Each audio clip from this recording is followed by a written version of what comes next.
तो बच्चों, आज जो सुप्रीम कोर्ट के अंदर हियरिंग हुई है नीट और रीनीट को लेकर, उसको मैं एक उसकी एक बात करती हैं कि आज हुआ क्या क्या और एक फाइनल कंक्लूज़न जो निकला वो क्या है और उसका क्या मतलब समझा जा सकता है। ठीक है, पहली चीज़, सुप्रीम कोर्ट के अंदर जो हियरिंग हुई वो आज भी अधूरी ही रह गई बच्चों, आज भी वो पूरी नहीं हुई है।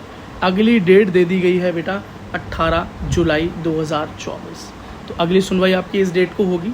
दूसरी चीज़ कि सीबीआई और एनटीए दोनों से एक रिपोर्ट मांगी गई थी। एनटीए से मांगा गया था कि आप क्लैरिटी दें कि पेपर किस तरीके से सर्कुलेट होता है और किस तरह से सेंटर्स तक पहुंचता है, लूप होल्स क्या है।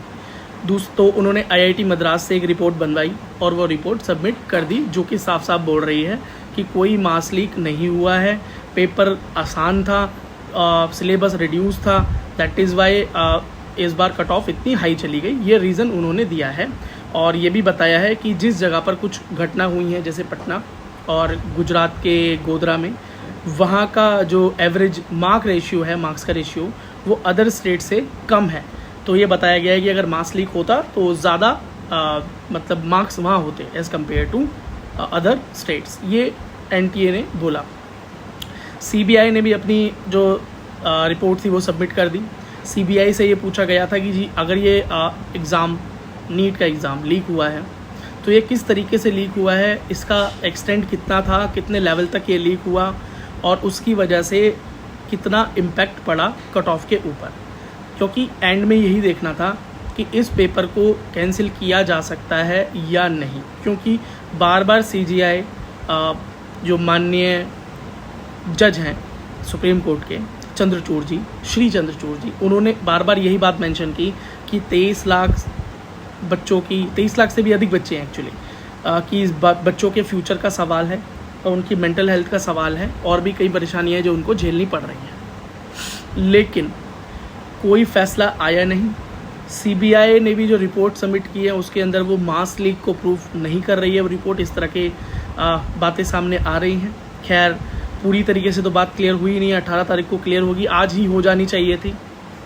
पर आज की हियरिंग से बच्चों को क्या मिला? आज के हियरिंग में आज बहुत ज़्यादा उम्मीदें थी कि सुप्रीम कोर्ट आज कम से कम बच्चों को ये क्लैरिटी दे देगा कि उनको रीनीट के लिए तैयारी करनी है या नेक्स्ट ईयर के लिए ड्रॉप ले लेना चाहिए, स्टडी स्टार्ट कर देनी चाहिए या नेक्स्ट ऑप्शन की तरफ देखना चाहिए, अगले करियर ऑप्शन की तरफ देखना चाहिए।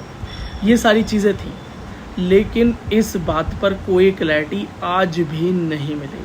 तो बच्चे वहीं के वहीं खड़े हैं जहां वो पहले खड़े थे कि रीनीट हो, पोस्टपोन्ड हो, काउंसलिंग हो, एडमिशन्स के लिए प्रिपरेशन करें, एग्ज़ाम के लिए प्रिपरेशन करें तो करें क्या, ड्रॉप लें या ना लें। ठीक, तो बच्चे आज भी वहीं फंसे हुए हैं, क्योंकि बच्चों को आज ये भी उम्मीद है क्या पता कट ऑफ थोड़ा डाउन चला जाए तो शायद एडमिशन मिल जाए। कुछ बच्चों को लग रहा है शायद अब कट ऑफ डाउन ना जाए तो अब उनको ड्रॉप लेना चाहिए। कुछ बच्चे कुछ अदर करियर ऑप्शन देख रहे हैं, पर इस चीज़ में अभी भी फंसे हुए हैं, अटके हुए हैं। क्या पता रीनीट हो जाए तो उन्हें लग रहा है कि एक अपॉर्चुनिटी हो सकता है, मेरे मार्क्स बढ़ जाएंगे एग्ज़ाम देने के बाद। या जिनके अच्छे मार्क्स भी हैं वो भी कुछ बच्चे रीनीट चाहते हैं और कुछ बच्चे जिनके मार्क्स अच्छे हैं वो रीनीट नहीं चाहते। सबके अपने अपने पर्सनल रीजन है, लेकिन सुप्रीम कोर्ट को कम से कम एक क्लैरिटी ऑफ थॉट बच्चों को दे देनी चाहिए थी, जो कि वो देने में असमर्थ रहे। और आज की हियरिंग का फल कुछ प्राप्त हुआ नहीं। उम्मीदें बहुत अधिक थी, क्योंकि पहली हियरिंग जो 8 तारीख को हुई थी उसमें इतनी हाइप बनी थी कि लगा था कि भाई 11 तारीख को कम से कम क्लैरिटी ऑफ थॉट तो ज़रूर मिलेगी, पर वो नहीं मिली। इवन अब सीबीआई प्रूफ नहीं कर पाया है किसी भी तरीके से कि मास लीक हुआ है। अब वो इंटेंशनली नहीं प्रूफ कर पाया है या सच में मास लीक नहीं हुआ है, इस बात में बेटा हम कुछ कह नहीं सकते। आप अपने ओपिनियंस कमेंट में दे सकते हैं। तो वो मास लीक अगर प्रूफ नहीं कर पाएगा तो रीनीट के चांसेस तो आप ना के बराबर ही समझिए। अब गलत लोगों को ही शायद पकड़ा जाए अगली बार, जो अगली हियरिंग हो, लेकिन इससे पहले बच्चों को क्लैरिटी मिल जाती तो वो काउंसलिंग के लिए प्रिपेयर करते या ड्रॉप ले लेते या जो भी आप सोच रहे हो वो नेक्स्ट मूव आप करते, इस चीज़ से बाहर निकल जाते। पर ऐसा कुछ हुआ ही नहीं। ठीक है, और एनटीए ने अपनी रिपोर्ट में तो साफ साफ बोल ही दिया है, आईआईटी मद्रास वाली रिपोर्ट में, कि मास लीक हुआ ही नहीं है। सीबीआई इस बात पे कोई ढंग से प्रूफ लेकर आई नहीं है। 18 तारीख को एक डिस्क्लोज होगी बातें, लेकिन अब पता नहीं 18 को भी क्या होगा, उसके आगे लेकर जाएंगे नहीं। इस बीच काउंसलिंग स्टार्ट हो, मुझे तो लगता है शायद काउंसलिंग स्टार्ट हो जाएगी, क्योंकि काउंसलिंग पर कोई रोक लगाई ही नहीं गई। काउंसलिंग के बारे में कोई बात की ही नहीं गई, या तो काउंसलिंग को रोक दिया जाता है जब तक ये सुनवाई चल रही है, पर ऐसा कुछ हुआ नहीं। तो मुझे लगता है कि अब NTA या MCC जल्दी ही शायद काउंसलिंग स्टार्ट करा दे, क्योंकि MCC के ऊपर या NTA के ऊपर इस तरह की, या स्टेट गवर्नमेंट्स के ऊपर इस तरह की रोक सुप्रीम कोर्ट ने नहीं लगाई है कि आप काउंसलिंग्स नहीं कर सकते, तो काउंसलिंग आप कर सकते हैं। तो बेटा अब नेक्स्ट मूव मुझे लगता है शायद काउंसलिंग स्टार्ट हो जाएगी, और ये नीट रीनीट वाले चक्कर में बच्चे परेशान रहेंगे, करियर बर्बाद होगा, और बहुत परेशानियाँ उनको झेलनी पड़ रही है। मुझे पता है बच्चों आप किस चीज़ से गुजर रहे हो। आज मुझे भी बहुत ज़्यादा उम्मीदें थी सुप्रीम कोर्ट से, पर निराश किया। अब सुप्रीम कोर्ट को शायद बहुत अधिक समय चाहिए इसके लिए, लेकिन जब कोर्ट कुछ स्पेशल लोगों के लिए रात में खुल सकता है, संडे को खुल सकता है, एक्स्ट्रा टाइम उन्हें दे सकता है, हियरिंग कई घंटे चल सकती है, पूरे दिन चल सकती है, तो क्या ये इतना स्पेशल मुद्दा भी नहीं है क्या?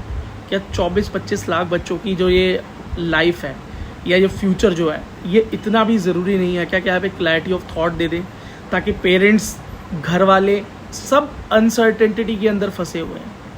कम से कम एक थॉट मिल जाती तो वो भी नहीं मिल पाई। अब पता नहीं क्यों इस बात को प्रायोरिटी नहीं दी जा रही। क्या इसके पीछे ये तो नहीं क्योंकि सरकार नहीं चाहती कि रीनेट हो? तो शायद इस तरह की कोई चीज़ें हों। खैर मैं कुछ कह नहीं सकता, किसी को गलत कहना भी ठीक नहीं है। लेकिन बच्चों, ना मैं रीनीट की बात कर रहा हूँ, ना मैं नो रीनीट की बात कर रहा हूँ। मैं तो सिर्फ ये चाहता हूँ कि आपका ये जो डिलेमा है, आपकी जो परेशानी है, आप जिस चीज़ के अंदर फंसे हुए हो इस वक्त, इस चीज़ से एटलीस्ट बाहर निकल जाओ, ताकि आप आगे मूव कर सको। आपका टाइम व्यर्थ ना हो, समय व्यर्थ ना हो, और आप एक फाइनल कंक्लूजन पहुंच के नेक्स्ट मूव ले सको।